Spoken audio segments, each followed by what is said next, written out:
BSc part third के dear students, आज हम फिजिकल केमिस्ट्री के अंतर्गत जबलंस्की डायग्राम के बारे में बताएंगे।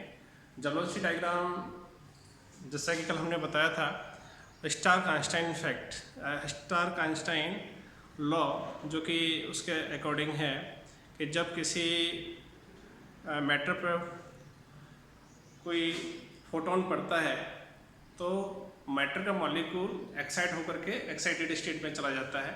जैसे कि यहाँ पर बताया गया है कि जैसे कि मॉलिक्यूल है जो ग्राउंड स्टेट में है, इसका हमने फोटोन डाला तो फोटोन ये एक्साइट होकर के इलेक्ट्रॉन कहाँ चला जाता है, इस तरह से एक्साइटेड स्टेट में चला जाता है। तो यहाँ पर दो स्थितियाँ बनती हैं एक्साइटेड स्टेट में, एक तो ट्रिपलेट और दूसरा है सिंगलेट। ट्रिपलेट स्थिति जब बनती है जब दोनों के दोनों जो इलेक्ट्रॉन है जो कि पेयर्ड फॉर्म थे वो जाकर के दोनों के दोनों अनपेयर्ड हो जाए और यहाँ पे ट्रिपलेट स्टेट में आ जाता है। यहाँ पर स्पिन जो होता है, स्पिन के आधार पर इनका नाम ट्रिपलेट और सिंगलेट रखा गया है। यहाँ पे कैपिटल एस का value half plus half equal to 1, then the multiplicity of the system is the 2 into half plus 1 equal to 3, तो दैट इज द ट्रिपलेट। इस स्थिति में, सिंगलेट स्थिति में, क्योंकि दोनों ही इलेक्ट्रॉन कैसे हैं, अपोजिट स्पिन में है, अतः कैपिटल एस का वैल्यू कितना होगा, यहाँ पे 0 होगा, अतः मल्टीप्लिसिटी कितनी होगी, 1 होगी। तो इस तरह से इनके नाम सिंगलेट और ट्रिपलेट पड़े हैं। यहाँ पर ट्रिपलेट अधिक स्टेबल है क्योंकि ये होम के नियम का पालन कर रहा है। सिंगलेट अधिक एनर्जी वाला है क्योंकि यहाँ पर हुंड के नियम का पालन नहीं हो रहा है। जैसा कि हम पढ़ चुके हैं लास्ट ईयर छोटी क्लासों में कि हुंड का नियम इस तरह से है।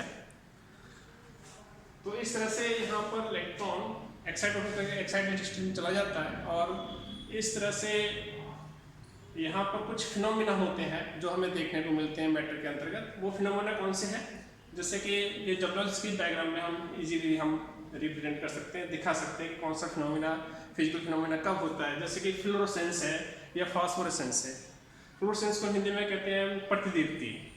तो जैसा कि हम जानते हैं कि बहुत सारे मैटर ऐसे होते हैं जो कि प्रतिदीप्तिमान होते हैं और उसका कारण क्या है कि जब उन पर कोई फोटोन पड़ता है तो वो एक्साइटेड स्टेट में चला जाता है और वापस से जब वो ग्राउंड स्टेट में आता है तो वापस से क्या करता है, फोटोन ही इमिट करता है जो कि हमें दिखाई देता है, जो कि विजिबल क्षेत्र का होता है और विजिबल हमें कोई वस्तु दिखाई देती है।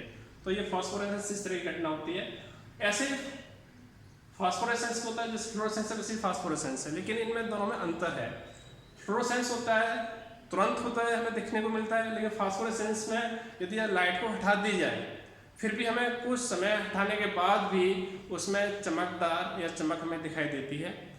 तो ये कुछ समय पश्चात भी हमें यहाँ पे फोटॉन्स रिलीज होते रहते हैं कंटिन्यूसली, तो ये प्रोसेस क्या कहलाता है, फास्फोरेसेंस। और यहाँ पर फ्लोरोसेंस में क्या होता है, जैसे हमने लाइट डाली उसी समय हमें दिखाई देगा, लाइट हटाने के बाद वापस से हमें वो फ्लोरोसेंस खत्म हो जाता है, हमें देखने को नहीं मिलता। तो इस तरह की घटनाएं, इसका पीछे रीजन क्या है, तो इजीली हम आइंस्टाइन के सिद्धांत के आधार पर ये बता सकते हैं कि यहाँ पर जैसे ही फोटोन पड़ता है ग्राउंड स्टेट से इलेक्ट्रॉन एक्साइटेड स्टेट में चले जाते हैं। S1, S2, S3 ये क्या है, सभी सिंगलेट स्टेट है। इनमें इलेक्ट्रॉन कैसा है, पेयर्ड फॉर्म में है, अलग अलग ऑर्बिटल में है लेकिन पेयर्ड फॉर्म में है। यहाँ पर इलेक्ट्रॉन कैसा है, दोनों दोनों अनपेयर्ड है और अलग ऑर्बिटल में है और इनकी स्पिन कैसा है, पैरेलल है। अतः ये ट्रिपलेट स्टेट कहलाती है, ये सिंगलेट स्टेट कहलाती है। यहाँ पर फोटोन को एब्जॉर्ब किया, एक्साइटेड स्टेट में गया और एक्साइटेड स्टेट सिंगलेट भी है और ट्रिपलेट भी है, लेकिन जब सिंगलेट स्टेट ट्रिपलेट स्टेट में बदलता है तो ये जो कन्वर्जन होता है इसको कहते हैं हम ISC, जिसका मतलब होता है इंटर सिस्टम क्रॉसिंग। यहाँ पर एक सिस्टम से दूसरे सिस्टम में जा रहा है, क्रॉस कर रहा है, तो ये क्या कहलाता है, S1 से T1 में जा रहा है, सिंगलेट स्टेट से ट्रिपलेट स्टेट में जा रहा है। तो इस तरह से जो ट्रांसफर होगा वो क्या कहलाएगा, ISC के द्वारा होगा। इसी तरह से यहाँ पर जब सिंगलेट ग्राउंड स्टेट में आता है और फोटोन इमिट करता है तो तुरंत ही हमें लाइट दिखाई देती है जो कि कहाँ पर होती है, विजिबल क्षेत्र की होती है और हमें फ्लोरोसेंस प्रतिदीप्ति देखने को मिलती है।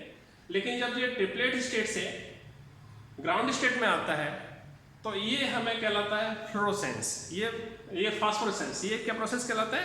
फास्फोरेसेंस यानी स्फुट दीप्ति। स्फुट दीप्ति में क्या होता है, जैसे कि किसी प्रकाश को अवशोषित कर लिया और प्रकाश को हटा देने के बाद उसमें वापस से चमक बनी रहती है, तो वो क्या कहलाती है? उसकी स्फुट दीप्ति कहलाती है, जो कि हमें यहाँ पे देखने को मिलती है।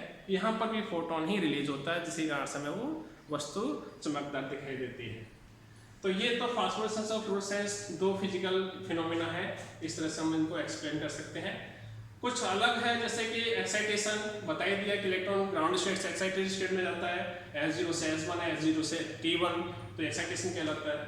फ्लोरोसेंस बताया हमने, S1 से S0 में ग्राउंड स्टेट में आता है तो एनर्जी यानी फोटोन को रिलीज करता है। एक होता है फ्लोरोसेंस क्वेंचिंग। फ्लोरोसेंस क्वेंचिंग में क्या होता है कि जब जो सिंगलेट है वो सिंगलेट किसी अन्य मैटर को अपना एनर्जी ट्रांसमिट कर दे, और ये ट्रांसमिट किसके द्वारा होगा? जैसे कि यहाँ पर हमने दूसरा मैटर मॉलिक्यूल ले लिया M, तो S1 मॉलिक्यूल जो कि तुम्हारा सिंगलेट स्टेट में है वो जाकर के M के साथ एनर्जी ट्रांसफर करे। ये एनर्जी ट्रांसफर होगी वो थर्मली होगी, यहाँ पर कोई भी फोटोकेमिकली नहीं होगी, थर्मली होगी, और इस तरह से क्वेंचिंग कहलाएगा। ये प्रोसेस क्या कहलाएगा? क्वेंचिंग कहलाता है। जब भी हमें इसको रोकना होता है तो इस तरह से यहाँ पर हम कुछ मटेरियल ऐड कर देते हैं तो क्वेंचिंग हो जाता है। ऐसे ही इंटरनल कन्वर्जन S1 से S0 में आता है, तो ये इंटरनल कन्वर्जन क्या है? सिंपल थर्मली अलाउड होता है कि कुछ वाइब्रेशंस के द्वारा एनर्जी को रिलीज कर देना। तो ये किसके द्वारा होता है? इंटरनल कन्वर्जन के द्वारा होता है, थर्मली होता है ये। इसमें कोई भी फोटॉन्स काम में नहीं लेते हैं। इंटर सिस्टम क्रॉसिंग जैसे मैंने बताया था, सिंगलेट से ट्रिपलेट में बदलना, इस तरह का होता है। फास्फोरेसेंस, जब ट्रिपलेट सिंगलेट ग्राउंड स्टेट में आता है तो कुछ समय बाद एनर्जी इमिट करता है, फोटोन इमिट करता है, वो फास्फोरेसेंस कहलाता है। तो ये फिजिकल फिनोमिना है जो कि हम जबरदस्ती डायग्राम के द्वारा एक्सप्लेन करते हैं। लेकिन जो फोटोकेमिकल रिएक्शंस होती हैं उनमें एक फोटोन के द्वारा मॉलिक्यूल एक्साइट होता है, अपनी एक्टिवेशन एनर्जी को एक्वायर कर लेता है, उसके पश्चात वो प्रोडक्ट में परिवर्तित हो जाता है। तो इस तरह से फोटोकेमिकल रिएक्शन के साथ साथ ये फिजिकल फिनोमिना भी